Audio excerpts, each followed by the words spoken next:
नमस्कार, मैं डॉक्टर रक्षा मेहता अपने YouTube चैनल में आप सभी का स्वागत करती हूँ। आज हम चर्चा करने जा रहे हैं उपसर्ग भाग 2 पर। आज की वीडियो है वह बहुत महत्वपूर्ण इसलिए है क्योंकि यदि आप कक्षा 9 की परीक्षा लिख रहे हैं कोर्स ब या आप कोई प्रतियोगी परीक्षा यानी कि कॉम्पिटिटिव एग्जाम लिख रहे हैं, प्रत्येक दृष्टि से आज की यह वीडियो बहुत महत्वपूर्ण है क्योंकि इसमें सारे के सारे उपसर्गों पर चर्चा की जा चुकी है। यदि आप किसी भी प्रकार की परीक्षा लिखते हैं, चाहे वह प्रतियोगी हो या कक्षा 9 कोर्स ब हो, आप कभी भी उपसर्गों में अंक नहीं खोएंगे क्योंकि इनसे बाहर उपसर्ग होते ही नहीं हैं। हिंदी में जितने भी उपसर्गों का प्रयोग किया जाता है, सभी उपसर्गों पर चर्चा यहाँ पर की गई है। तो आइए बढ़ते हैं विषय की ओर। पिछली वीडियो में मैंने आपको बताया था उपसर्गों के नियम क्या हैं, कितने प्रकार के हैं और किस तरह से उन्हें प्रयुक्त किया जाता है तथा समझा जाता है। और आज की वीडियो में हम यह सीखेंगे कि हिंदी में संस्कृत, हिंदी तथा उर्दू के उपसर्ग किस प्रकार प्रयुक्त किए जाते हैं तथा वे कौन कौन से हैं। तो संस्कृत में 22, हिंदी में 13 और उर्दू में 19 उपसर्ग हैं। जैसा कि आप जानते हैं कि हिंदी एक ऐसी भाषा है जिसने दूसरी कई भाषाओं को भी अपने अंदर समाहित कर लिया है। तो इस प्रकार हिंदी अपने अतिरिक्त संस्कृत तथा उर्दू के उपसर्गों का भी प्रयोग करती है। उपसर्गों का क्योंकि कोई स्वतंत्र रूप से अर्थ नहीं होता, ना ही वे स्वतंत्र रूप से प्रयुक्त किए जाते हैं भाषा में। वे अर्थवान तभी बनते हैं जब वे किसी अर्थवान शब्द के साथ लगकर एक नवीन शब्द की रचना करते हैं या शब्द निर्माण करते हैं। लेकिन उनका एक भावार्थ होता है, उनमें एक अर्थ छिपा होता है और किस उपसर्ग में कौन सा अर्थ छिपा होता है इसके साथ ही मैं उदाहरण प्रकट करूंगी ताकि आपको लिखते समय या परीक्षा में जब आप परीक्षा देंगे तो आपको किसी प्रकार की कोई भ्रांति न हो और आप उसे भली भांति समझ सकें तथा अपनी परीक्षा लिख सकें। तो शुरू करते हैं। अति, अति जिसका भावार्थ है अधिक। अति जोड़ आचार अत्याचार, अति जोड़ अधिक अत्यधिक। अधि जिसका भावार्थ है श्रेष्ठ या प्रधान। अधि जोड़ नायक अधिनायक, अधि जोड़ पति अधिपति। अनु जिसका भावार्थ है पीछे। अनु जोड़ गमन अनुगमन, अनु जोड़ पालन अनुपालन। अप जिसका भावार्थ है हीनता या कमी। अप जोड़ यश अपयश, अप जोड़ मान अपमान। अभि, अभि का भावार्थ है श्रेष्ठ या अति।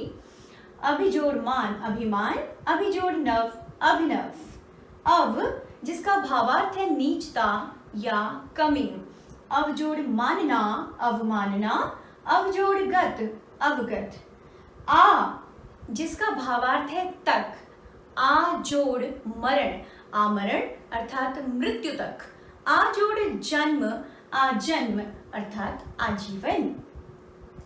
उत जिसका अर्थ है भावार्थ है ऊंचा या श्रेष्ठ।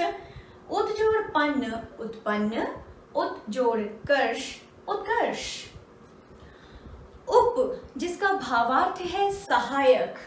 उप जोड़ राष्ट्रपति उपराष्ट्रपति, उप जोड़ नेता उपनेता। दुर जिसका भावार्थ है बुरा। दुर जोड़ घटना दुर्घटना, दुर जोड़ व्यवहार दुर्व्यवहार। दुस, दुस का अर्थ भी बुरा होता है और कठिन भी होता है। ये भावार्थ है, एक भाव जो निहित है उपसर्गों के भीतर, हम उन्हें समझने का प्रयास करते हैं ताकि जब हम किसी शब्द से उपसर्ग तथा मूल शब्द अलग कर सकें या किसी मूल शब्द में जिसका कोई अर्थ हो उसके साथ उपसर्ग जोड़कर हम एक सार्थक नवीन शब्द की रचना कर सकें। इसलिए भावार्थ हमें अपने मस्तिष्क में रखना है, उसे महसूस करना है, उस भाव को। दुह, दुस बुरा कठिन, दुस जोड़ कर्म दुष्कर्म। दुह बुरे के भावार्थ में लिया जाता है। दुःजोड़ साहस, दुस्साहस, जिसे इस प्रकार भी लिखा जाता है दुस्साहस। दुःजोड़ स्वप्न, दुस्वप्न। नि भावार्थ बिना, नि जोड़ डर, निडर। नि जोड़ रोग, निरोग। निर माने बिना, रहित। निर्जोड़ जन, निर्जन। निर्जोड़ धन, निर्धन। निस बिना, निस जोड़ तेज, निस्तेज। निस जोड़ संदेह, निस्संदेह। परि चारों ओर, परिजोड़ पूर्ण, परिपूर्ण। परिजोड़ कल्पना, परिकल्पना। परा उल्टा, पराजोड़ जय, पराजय। देखिए जय माने जीतना होता है और पराजय माने हार जाना, क्योंकि उल्टा है उसका। पराजोड़ वर्तन, परावर्तन। और आगे मैं और उपसर्ग और उनसे नवीन शब्द निर्माण सिखाऊंगी। अगला उपसर्ग है प्र, जिसका भावार्थ हम लेते हैं अधिक के रूप में। प्रबल, प्रवचन। अधिक बल और अधिक सुंदर वचन। प्रति हरेक के संदर्भ में हम इसे लेते हैं प्रतिदिन, प्रतिवर्ष। वि भिन्नता यानी कि अलग होने के भावार्थ में हम इसे लेते हैं विदेश, विपक्ष। सम पूरा, पूर्ण। समन्वय, संयोग। सु अच्छा, सुविचार, सुप्रभात।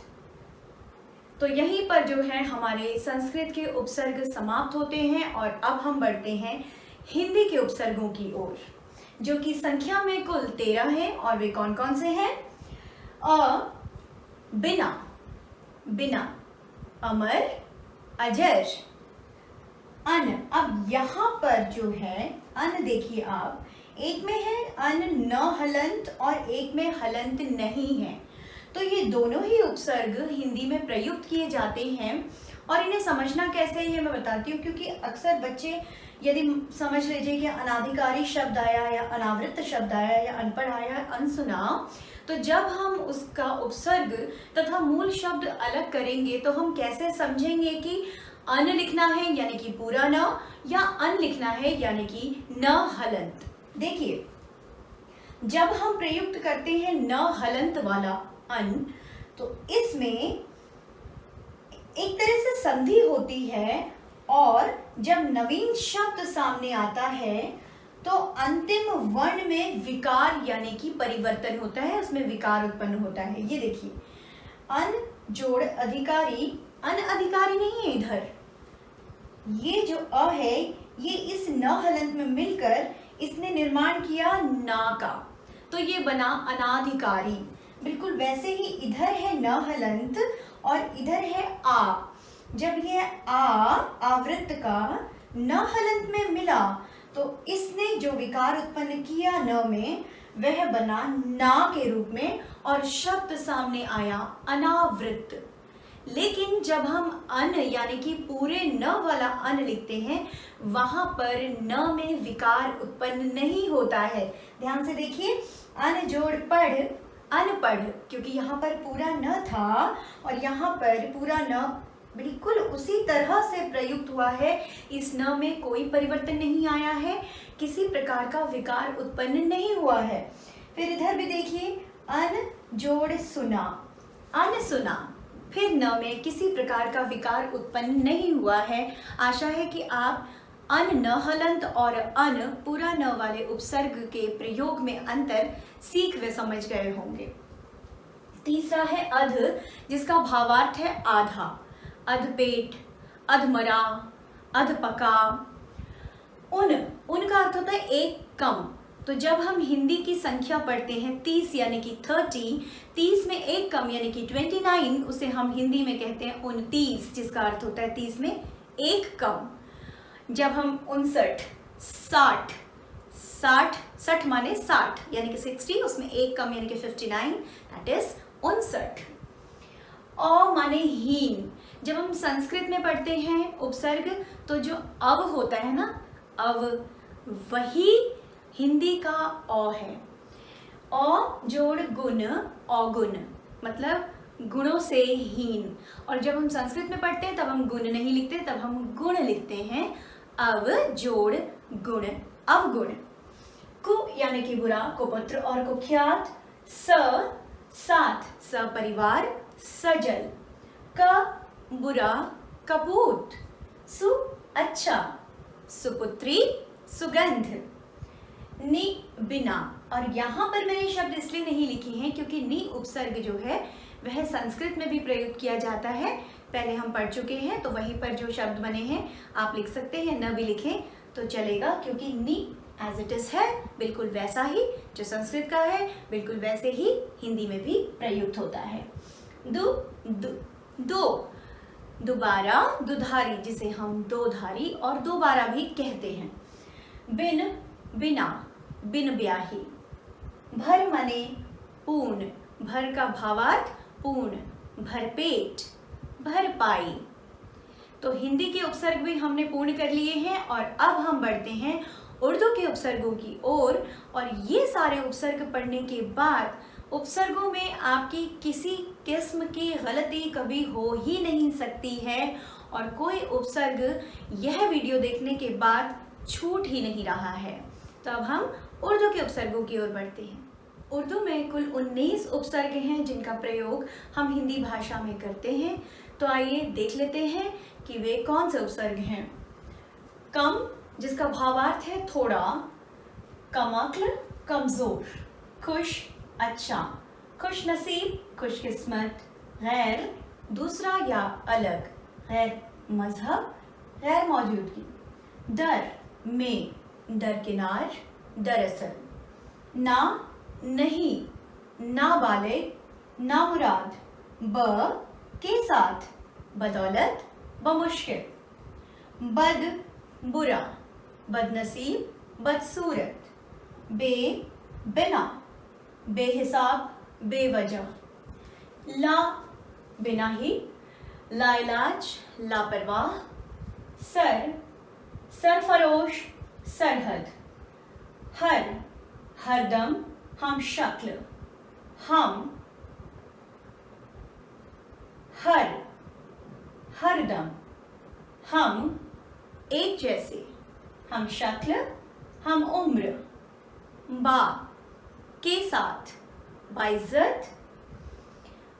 अब जो महत्वपूर्ण बात है वह यह है कि उर्दू के 19 उपसर्गों में से 13 ही उपसर्ग ऐसे हैं जिनका प्रयोग हम हिंदी भाषा में बतौर उपसर्ग करते हैं तथा उनसे शब्द निर्माण करते हैं। इनके अतिरिक्त भी उर्दू भाषा में उपसर्ग हैं जिनका सामान्यतः हिंदी में प्रचलन नहीं है, प्रयोग नहीं किया जाता और इससे संबंधित परीक्षा में किसी भी प्रकार के प्रश्न नहीं पूछे जाते, पर वे हैं। तो क्योंकि वे हैं तो वे कौन से हैं ये मैं आपको बता देती हूँ, लेकिन इनसे शब्द नहीं है तो आपको बिल्कुल भी परेशान होने की आवश्यकता नहीं है, क्योंकि इन उपसर्गों से कभी भी परीक्षा में किसी प्रकार का प्रश्न नहीं पूछा जाता है। ये उपसर्ग हैं बर, अल, एन, फी, बिल। कहीं किसी पुस्तक में बिल में ल हलन देखने को मिलता है और कुछ पुस्तकों में नहीं भी मिलता है। दोनों प्रकार के प्रयोग देखने को मिलते हैं। और बिना, इनका प्रयोग नहीं होता है हिंदी उपसर्गों में, पर ये उर्दू के उपसर्ग हैं। तो जब हम उपसर्ग पढ़ते हैं तो उनका किसी भी परीक्षा में आपसे उपसर्गों का अर्थ नहीं पूछा जाता कि क्या भावार्थ है, ज़रा इसका बताइए। इस तरह से नहीं पूछे जाते हैं प्रश्न, लेकिन भावार्थ मैंने इसलिए लिखे क्योंकि आपके मस्तिष्क में अगर भावार्थ इसका होगा तो आपको समझ में आ जाएगा कि मूल शब्द के साथ किस प्रकार इनका प्रयोग किया जा सकता है। और जब आपको कोई नवीन शब्द या सार्थक शब्द दिया जाएगा और उनमें से आपको उपसर्ग तथा मूल शब्द अलग करने होंगे तो आप समझ कर अलग कर पाएंगे, क्योंकि आपको उन उपसर्गों का भावार्थ पता होगा। तो मैं आशा करती हूँ कि इस वीडियो के माध्यम से उपसर्गों संबंधी आपके ज्ञान में अभिवृद्धि हुई होगी। यदि मेरी वीडियो से संबंधित कोई भी प्रश्न आपके मस्तिष्क में उमड़ता है तो कृपया कमेंट बॉक्स यानी कि टिप्पणी बक्सा में मुझसे अवश्य पूछिए और मैं उनके उत्तर देने का प्रयास अवश्य करूँगी। यदि आपको मेरी ये वीडियो अच्छी लगी तो लाइक, कमेंट, शेयर कर दीजिए तथा मेरे चैनल को सब्सक्राइब करना ना भूलें। हिंदी संबंधी अन्य ज्ञानवर्धक वीडियोस के साथ मैं आप सभी के समक्ष पुनः उपस्थित होंगी। तब तक के लिए सीखते रहिए, सिखाते रहिए। नमस्कार।